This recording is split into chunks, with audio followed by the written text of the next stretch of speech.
అనకాపల్లి జిల్లా బుచ్చయ్యపేటలో Vijayaramarajupeta causeway B N road పరిస్థితిని YCP జిల్లా అధ్యక్షుడు మాజీ మంత్రి గుడివాడ అమర్నాథ్ పరిశీలించారు. కాజ్వే కొట్టుకుపోయి నెల రోజులు గడిచినా ప్రభుత్వం పునర్నిర్మాణం చేపట్టకపోవడాన్ని ఆయన తీవ్రంగా విమర్శించారు.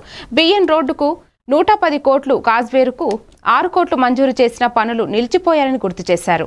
అనేక గ్రామాలు దీవుల్లా మారి రవాణా సౌకర్యం లేక ఇబ్బందులు పడుతున్నారని ఆరోపించారు. స్థానిక ఎమ్మెల్యేలు, కూటమి ప్రభుత్వం నిర్లక్ష్యంగా వ్యవహరిస్తోందని ఆయన మండిపడ్డారు. దాదాపు 110 కోట్ల రూపాయలతో ఆ రోజు శాంక్షన్ చేస్తే ఇప్పుడు ఉన్నటువంటి వారి శాసనసభ్యుడు దానికి కాంట్రాక్టర్గా ఉండి ఆ రోజు మా ప్రభుత్వానికి చెడ్డ పేరు తీసుకురావాలను లేకపోతే కావాలని చేశాడో ఏం చేశాడో తెలియదు, రోడ్డు వేయడం మానేశాడు.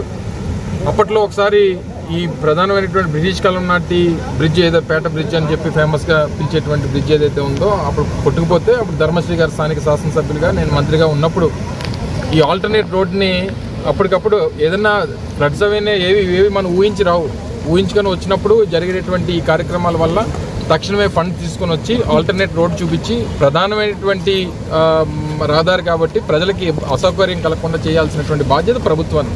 ఆ రోజు అవన్నీ చేసాం.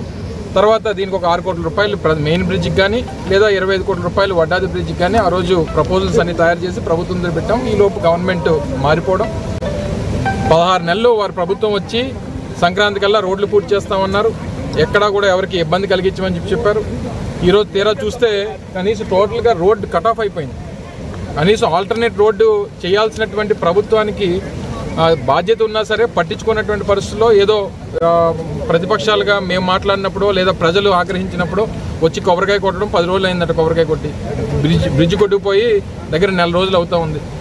ఆల్టర్నేట్ రోడ్ ఆ గౌరీపట్నం రోడ్ నుంచి వెళ్తుంటే ఎక్కడికక్కడ ట్రాఫిక్ జామ్లు అయిపోతూ ఉన్నాయి. మెయిన్ వెహికల్స్ వెళ్ళడానికి అవకాశం లేదు. మా ప్రభుత్వంలో